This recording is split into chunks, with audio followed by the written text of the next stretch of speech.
Dan, this is Laura, we're from Love to Worship. Back again, we're having a brew, we're having a catch up, and we just want to share with you a bit about the vision of Love to Worship, what it's all about. We've had a lot of questions recently and we just want to answer them, give you a bit of an insight as to what Love to Worship is all about. Love to Worship is a series of events to unite the church basically in one voice to worship, regardless of denomination, regardless of age group, regardless of where you're from. If you love Jesus and you love to worship, we want to unite people together in one place, in one voice. And the Bible talks about that, about uniting people together without division. And we really believe that's what this is all about. The vision originally started in 2015. God just showed me this picture of a room full of people passionate about worship, passionate about God, singing with everything that they had. This picture of the church as a people, and within that, God really started revealing like something to me. Like I really felt God's heart for the church, and how sometimes we have denominations that perhaps don't speak, might have churches that we don't speak, but we all have this one thing in common, that we love Jesus. And God wants us to unite together. We all love God, we all love to worship, and it's important we unite together and we come together. In Corinthians it talks about having a church without division, and I think it would break God's heart if we had a church that didn't speak to each other.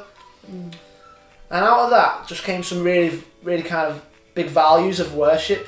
At the end of the day, worship is all about God.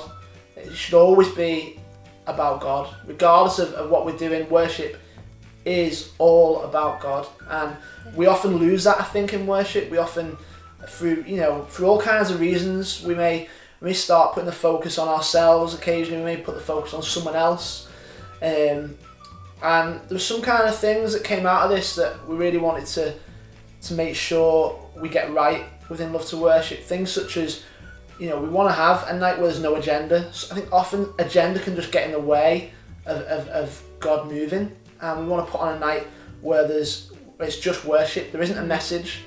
We don't know where it's going to happen, don't know where it's going to go, do we? And we just kind of give the night to God, and we worship together.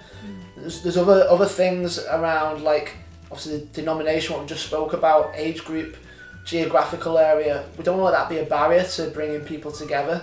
Things like it being free. We want to make a worship night that's completely free.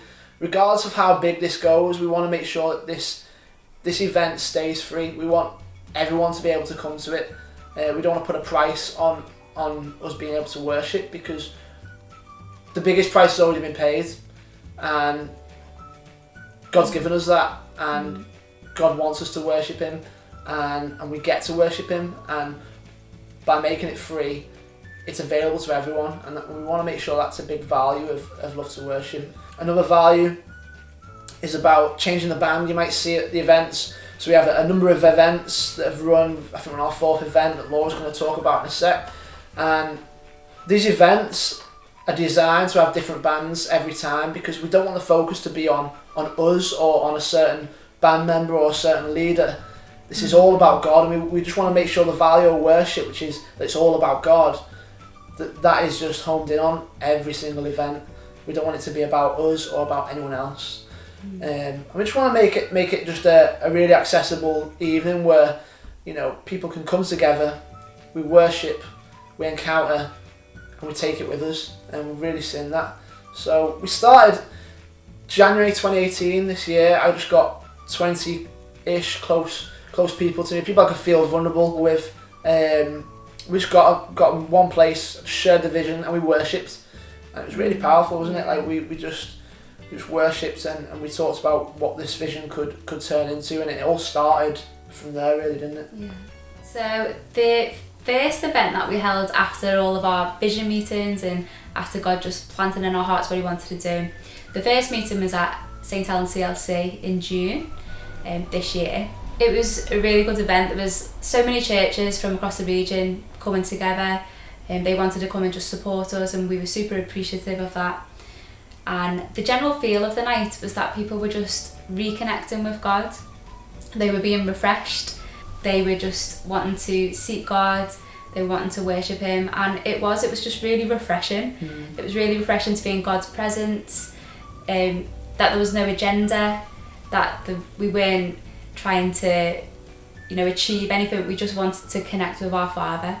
So that was really, really good, and we were super encouraged. And after that event, we met as a team, and God was just speaking to us about just keeping momentum and making sure that we keep worshipping him. We felt like people had heard what we wanted to do and heard our vision, and people were telling us that they wanted to come and support us and wanted to come and connect with God. So we booked our next event really quickly, and that was at the Baptist Church in St Helens. One of the highlights of the Baptist Church at the Baptist Church event was that somebody came in and was saved by Jesus.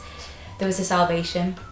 So I was at the back and I was just praying with one of the team, and this guy had come in and he wanted to just know what was going on. He could hear the worship, and he was asking me about it, and I love worshipping God, so I was excited to just tell him, you know, why we were doing it, that we just loved God and we were being set free.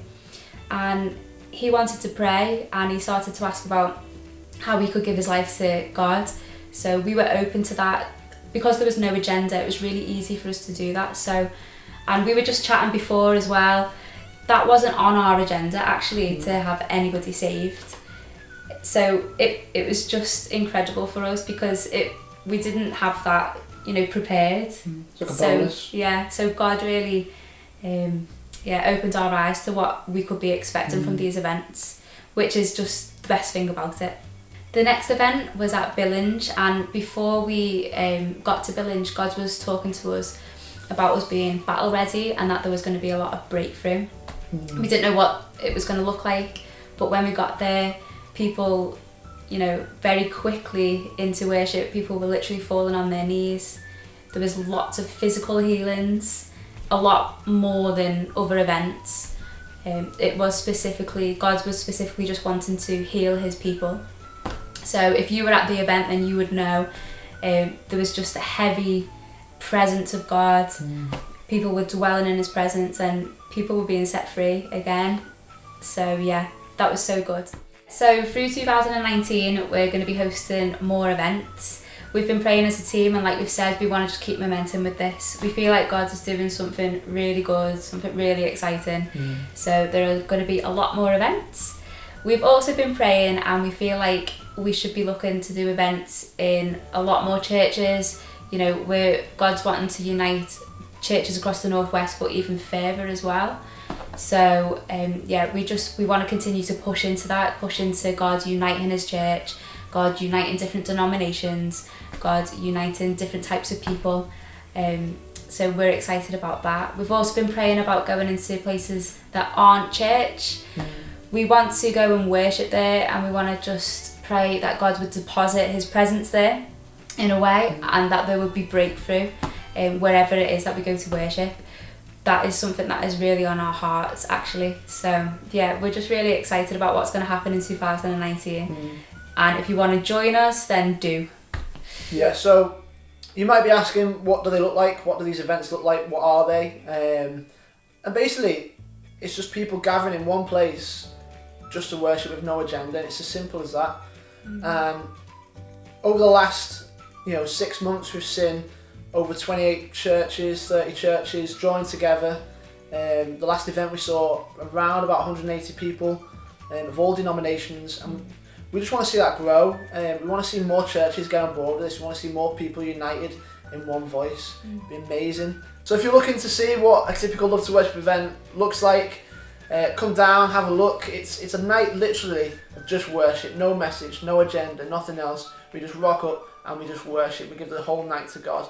And we've had a number of events, and we're going to carry them on, like Laura said, throughout 2019, because God's doing something, and we don't want to stop that. We've got over 40 team that we're really thankful for, and there's loads of different ways we want to see this grow. Laura's going to talk to you in a second about how you can get involved. But up to now, I just want to thank everyone who's been involved, that comes to the events. If you've got any testimony, do get in touch with us. Yeah, so at the moment our team consists of about 40 people from different churches, different denominations, and different gift sets. So we have a lot of people who are called to lead worship. We have intercessors, people who just love to pray for people who love to hear from God and just and go and speak over their lives. We have people who can paint, people who are super friendly and are welcoming. That's really important, as obviously we want to unite with each other. We have people who can film, create videos, who are into media. So there's all sorts of roles, people who can cook. So yeah, if you're fancying getting involved, then just get in touch with us. Some of those roles that I've spoke about maybe have just sparked an interest in you. If you want to get involved with any of them, just get in touch with us. We're on Facebook, we're on Instagram. Just give us a message and we'll get back to you. You know, we can talk it through, but we would love to hear from you and hear how you want to get involved to support this Love to Worship event. Yeah. So far, we've got 28 churches involved in this. The last event we saw around about 180 people who united together, joined in one voice to worship, and we want to see this grow. So if you're part of a church, you want to get involved, like Laura said, or if you could be one of our representatives who we can send our emails to or send flyers, posters to get your church involved, then get in touch on Facebook or through our website. But I guess the biggest question we've been asked is why Love to Worship? Why is it called Love to Worship? So we want to bottom this one out. It isn't a grammatical error, but it was called Love to Worship basically because we are loved to worship first. We're loved by God. You know, God sent His Son to die for us, and that means we can worship Him. You know, we get to worship God, and I think it's an amazing privilege and an amazing honour to be able to worship God, and we are first loved by God, and that's why I guess it's called Love to Worship. But yeah, that's the biggest question so far that we've had. So I'm glad we bottomed that out. Yes. But yeah, thanks for watching. I hope it's given you a bit of a better insight as to what it's all about, why we're doing it, and how you can get involved. We'd love to see this grow.